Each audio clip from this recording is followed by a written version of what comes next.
we celebrate the parting of the Red Sea as the ultimate victory, a moment of divine liberation. But what if it was merely a prelude to something far more profound? The physical chains snapped easily, yet centuries of generational trauma lingered, woven into the Israelites' very minds. Stepping onto dry land wasn't freedom, it was the beginning of a painful reckoning with themselves, a reckoning God was about to force upon them. A reckoning God was about to force upon them. Breaking iron chains is simple. Shattering the invisible shackles forged by 400 years of slavery is a different matter entirely. When the Israelites crossed the sea, their bodies were free, but their minds remained tethered to Egypt's oppressive rhythms. It wasn't a geographic detour. The ensuing desert wanderings were a meticulously crafted sensory deprivation tank intended to expose the horrors lurking within their collective psyche. It wasn't freedom at all, but a psychological autopsy. Shortly after their escape, a disquieting truth emerged. The Israelites began to actively romanticize their enslavement. Complaining wasn't enough. They yearned for the fleshpots of Egypt, the leeks, onions, and fish they once ate by the Nile. This wasn't mere nostalgia, it was a terrifying phenomenon. Stockholm Syndrome on a civilizational scale. They preferred the predictable misery they understood to the terrifying uncertainty of a limitless God. Then came the brazen act at Sinai, the golden calf. While Moses ascended the mountain to commune with God, the Israelites descended into a collective panic. Struggling with an invisible, infinite God, they demanded a deity they could see and control, a replica of the very idols they had escaped. A panicked response, revealing a deep-seated terror of the abstract and a profound inability to grasp true freedom, a moment where God's despair began to crystallize. God's desire to destroy them wasn't mere anger, it was a physician contemplating amputation. The Israelite psychological infection was too deep, too intertwined with their identity. 40 years, a generation's lifespan, became a divine sentence, a generational hospice. The adults would perish in the wilderness, their minds still shackled to Egypt, so that the new generation could inherit a land truly free. But what legacy of trauma would the children inherit despite that separation? The Red Sea split, Pharaoh's chariots drowned, but the Israelites weren't rejoicing. 40 years of slavery had etched a deep dependency, a neurological craving for the familiar. Returning to Egypt wasn't about survival, it was a psychological reflex, a desperate yearning for the leeks and onions along the Nile. They missed the predictable rhythm of the whip, the illusion of security. God saw a people not liberated, but deeply, tragically sick. Freedom isn't exhilarating, it's terrifying. It demands responsibility, foresight, and trust in an unknown future. Slavery offers the deceptively simple comfort of obedience. Without an overseer's hand, the Israelites felt adrift, their minds incapable of navigating the boundless expanse of choice. The burden of self-governance crushed them more effectively than any chain ever could. It was a psychological paralysis.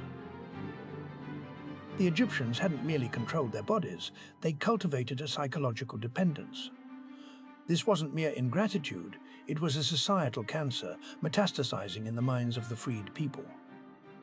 Each plaintive cry to return was a rejection of God's act of liberation, a testament to the enduring power of trauma.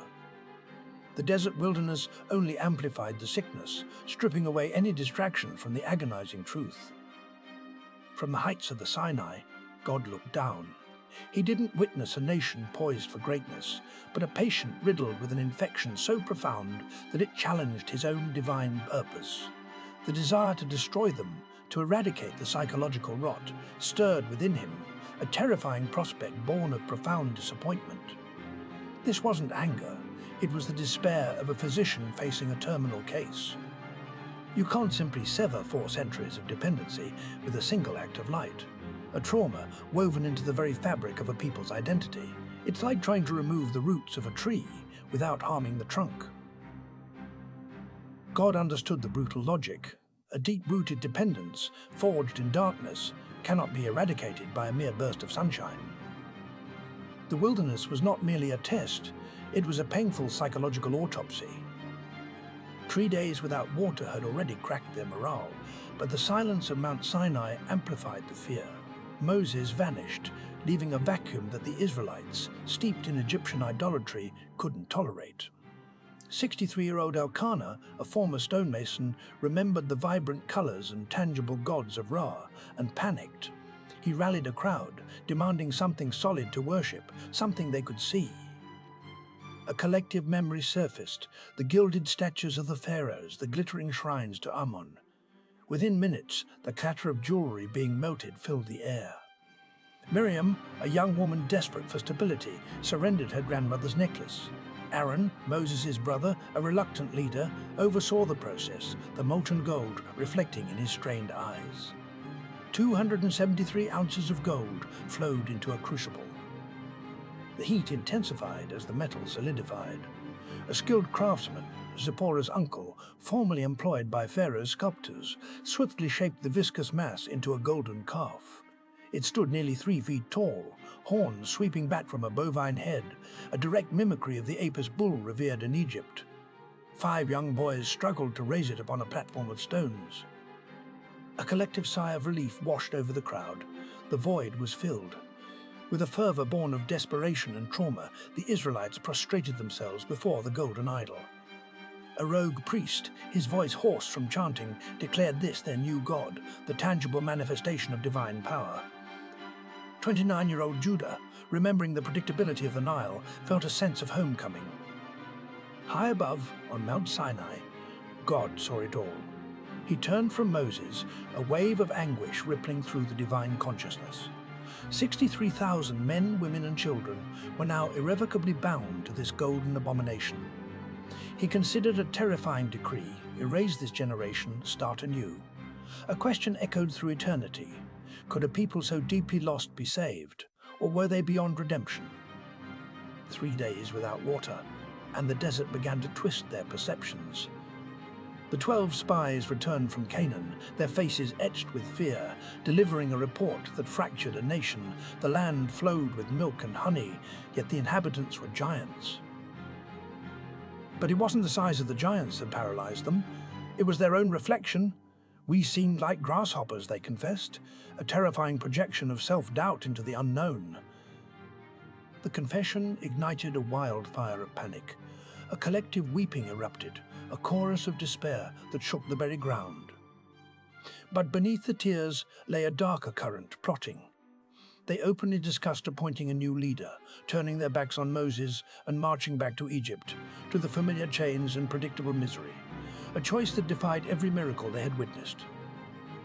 God, who had parted the Red Sea and summoned manna from the sky, observed this spectacle with a chilling sorrow. The divine assessment was brutal. This wasn't simple fear, it was a malignant, self-inflicted wound. To return to Egypt wasn't a longing for comfort, it was a rejection of freedom itself, a declaration of inherent worthlessness, a psychological rejection so profound it brought God to the precipice of a devastating decision. The offer echoed through the heavens: "Let me destroy them, and I will make a nation from you." A shocking proposal, a divine amputation, but not born of malice. It was a surgeon recognizing the need to sever a diseased limb to save the entire body. The old generation, steeped in the psychology of slavery, could not inherit the promise. Their self-image was an infection that would poison the future.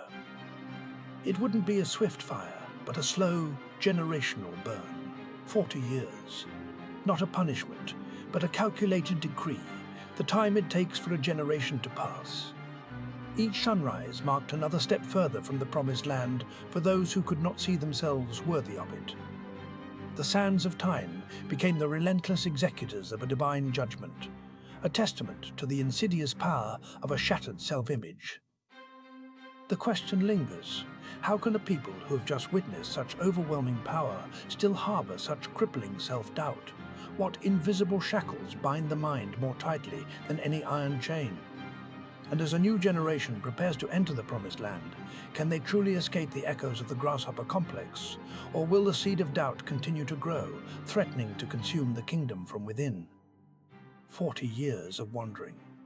But the desert wasn't a geographical exile. It was a slow-motion dissection of the soul. At least 300,000 adult men, plus their families, endured the blistering heat and relentless sand, all witnesses to a collective silent suffering no history book acknowledges. Every mirage promised a return, every grain of sand amplified their internal despair. The Nile River wasn't just a source of water and sustenance, it was an architecture of memory, a constant loop of trauma. Each sunset mirrored the oppressive shadows of Pharaoh's reign. Each sunrise brought the phantom taste of leeks and onions. One woman, Miriam, remembered the lullabies of childhood, now tainted with the bitterness of slavery, a memory as inescapable as the desert itself. God, observing this generational paralysis, didn't simply rage, he assessed. He saw a system fundamentally beyond redemption. 400 years, 300,000 souls, and they still long for the whip. The divine's voice, unheard by those trapped within the cycle, echoed across the wilderness. Perhaps a clean slate is the only path to true liberation. Like a surgeon facing an infected limb, God understood that a generational amputation was a heartbreaking necessity. The Israelites weren't punished, they were being pruned. A new, unburdened generation needed to be born, free from the ingrained psychological architecture of slavery, the insidious grasshopper complex that threatened to consume them whole. 39 years, on average, to watch a generation fade. It was not an act of malice, but a profound act of divine engineering. The wilderness became a crucible, a refining fire that purged the stain of slavery. By allowing the old generation to pass, God ensured that the children would inherit a land not merely of milk and honey, but of unprecedented psychological freedom, a liberty they could never have grasped, shackled to the chains of their parents' trauma. But what unintended consequences would such a radical act unleash upon the new generation?